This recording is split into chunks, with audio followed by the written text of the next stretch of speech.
দীপালি নাকের কণ্ঠে লালনগীতি শুনলেন। বাংলাদেশ বেতার সিলেট। প্রিয় শ্রোতা, এখন শুনবেন আমাদের স্থানীয় বাংলা সংবাদ। আসসালামু আলাইকুম।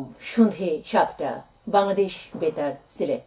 সংবাদ পড়ছি আফিফা আফরিন মিথুন। ধর্ম উপদেষ্টা অধ্যাপক ডক্টর মাওলানা আহম খালিদ হোসেন বলেছেন, জীববৈচিত্র্য সংরক্ষণে ইমামদের তাৎপর্যপূর্ণ ভূমিকা রাখার সুযোগ রয়েছে। তিনি বলেন, ধর্মীয় বিষয়ের পাশাপাশি বিভিন্ন সামাজিক ইস্যুতেও ইমামরা দায়িত্বশীল ভূমিকা পালন করে আসছেন। দেশ ও জাতির সামগ্রিক উন্নয়নে ইমামদের ভূমিকা অত্যন্ত প্রশংসনীয়। তারা হাওড় অঞ্চলের মানুষের জীবনমান উন্নয়নেও গুরুত্বপূর্ণ ভূমিকা রাখতে পারেন। আজ সিলেটে বিভাগীয় কমিশনারের সম্মেলন কক্ষে অনুষ্ঠিত বিভাগীয় সেমিনারের উদ্বোধন অনুষ্ঠানে প্রধান অতিথির বক্তৃতায় তিনি এসব কথা বলেন। হাওড় এলাকার জনগণের জীবনমান উন্নয়ন ও জীববৈচিত্র্য সংরক্ষণে ইমামদের মাধ্যমে উদ্বুদ্ধকরণ শীর্ষক প্রকল্পের আওতায় অনুষ্ঠিত এই সেমিনারে ডক্টর আহম খালিদ হোসেন বলেন, মসজিদের খুতবায় জীবন ঘনিষ্ঠ বিষয় তুলে ধরা প্রয়োজন। মানুষের জীবনে কাজে লাগতে পারে এ ধরনের বিষয় খুতবায় প্রাধান্য দিলে জাতি উপকৃত হবে। ধর্ম উপদেষ্টা আরও বলেন, ইমামদের কথা মানুষ শোনে, তাদেরকে জনগণ সম্মান করে। কোরআন হাদিসের আলোকে সমসাময়িক বিষয়গুলো উপস্থাপন করলে মানুষ সেটা লুফে নেবে। তিনি খুতবায় অতীত ইতিহাস ভিত্তিহীন ও বাস্তব বিবর্জিত কথাবার্তা পরিহার করার অনুরোধ জানান। এছাড়া তিনি ইমামদেরকে দায়িত্ব পালনের পাশাপাশি আয়বর্ধক কর্মকাণ্ডে সম্পৃক্ত হওয়ার অনুরোধ জানান।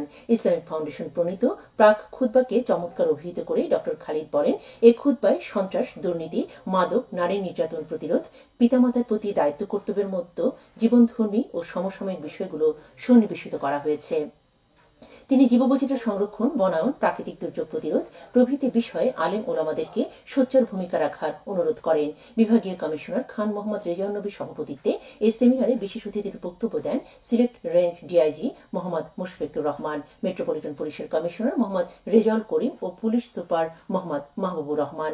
এই সেমিনারে সরকারি কর্মকর্তা, ইমাম, সাংবাদিক সহ বিভিন্ন শ্রেণী পেশার শতাধিক ব্যক্তি অংশগ্রহণ করেন। পরে উপদেষ্টা ইসলামিক ফাউন্ডেশনের সিলেট বিভাগীয় কার্যালয়ে প্রশিক্ষণপ্রাপ্ত বিভাগীয় ইমাম সম্মেলনে প্রধান অতিথির বক্তৃতা করেন এবং শ্রেষ্ঠ ইমামদের হাতে পুরস্কার তুলে দেন। বাংলাদেশ আনসার ও গ্রাম প্রতিরক্ষা বাহিনীর অতিরিক্ত মহাপরিচালক ব্রিগেডিয়ার জেনারেল ফিদা মাহমুদ বলেছেন, আনসার ও গ্রাম প্রতিরক্ষা বাহিনীর সদস্যরা জুলাই-আগস্ট 2024 বিপ্লবোত্তর জরুরি পরিস্থিতি মোকাবেলায় সার্বিক নিরাপত্তা পরিস্থিতি নিয়ন্ত্রণে জোরালো ভূমিকা রেখে আস্থার স্বাক্ষর রেখেছে। আজ বাংলাদেশ আনসার ও গ্রাম প্রতিরক্ষা বাহিনীর সিলেট জেলা সমাবেশে প্রধান অতিথির বক্তব্যে তিনি এসব কথা বলেন। জেলা শিল্পকলা একাডেমিতে এই সমাবেশে সভাপতিত্ব করেন বাংলাদেশ আনসার ও গ্রাম প্রতিরক্ষা বাহিনী সিলেট রেঞ্জের উপমহাপরিচালক মোহাম্মদ জিয়াউল হাসান।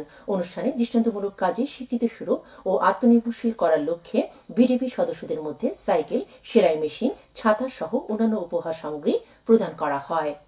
সারা দেশের মতো সিলেটেও আগামীকাল পালিত হবে জাতীয় পরিসংখ্যান দিবস। বাংলাদেশ পরিসংখ্যান ব্যুরো এই উপলক্ষে নানা কর্মসূচি পালন করবে। সরকারি পরিসংখ্যানকে অধিকতর জনকল্যাণমুখী ও মানুষের দ্বারগোড়ায় পৌঁছে দিতে প্রতি বছর জাতীয় পরিসংখ্যান দিবস পালন করা হয়। সাংবাদিকদের সাথে পুলিশ সুপারের জবাবদিহিতা শীর্ষক মতবিনিময় সভা অনুষ্ঠিত হয়েছে আজ মৌলভীবাজারে। জেলা পুলিশ সুপার কার্যালয়ে সভায় সভাপতিত্ব করেন police super MKH Jahangir Hossain. সভায় পুলিশ সুপার জেলার বর্তমান আইনশৃঙ্খলা পরিস্থিতি, রমজানে জেলার ট্রাফিক ব্যবস্থাপনা, দ্রব্যমূল্য নিয়ন্ত্রণ, চাঁদাবাজি, ছিনতাই, মাদক সহ বিভিন্ন সামাজিক সমস্যা সংক্রান্ত সাংবাদিকদের বিভিন্ন প্রশ্নের জবাব দেন। এতে প্রিন্ট ও ইলেকট্রনিক মিডিয়ার 36 জন সাংবাদিক অংশগ্রহণ করেন। জেলা পুলিশ প্রশাসন এর আয়োজন করে। সয়াবিন তেল মজুত রেখে সংকট সৃষ্টির অভিযোগে হবিগঞ্জে একটি ব্যবসা প্রতিষ্ঠানকে সিলগালা করা হয়। গতরাতে জেলা প্রশাসনের ভ্রাম্যমাণ আদালত অভিযান চালিয়ে প্রতিষ্ঠানটি সিলগালা করেন। এ ঘটনায় জড়িত প্রতিষ্ঠানের মালিককে আটক করা হয়েছে।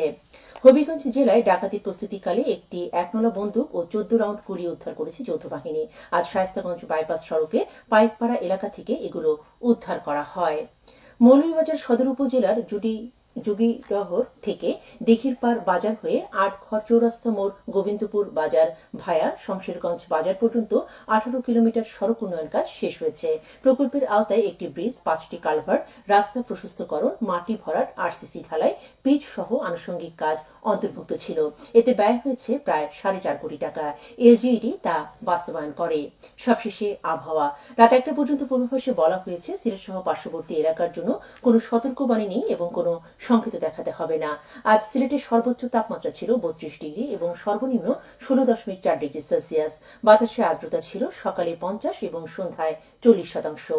আগামীকাল সিলেটে সূর্যোদয় হবে 6টা 18 মিনিটে এবং অস্ত যাবে 5টা 53 মিনিটে।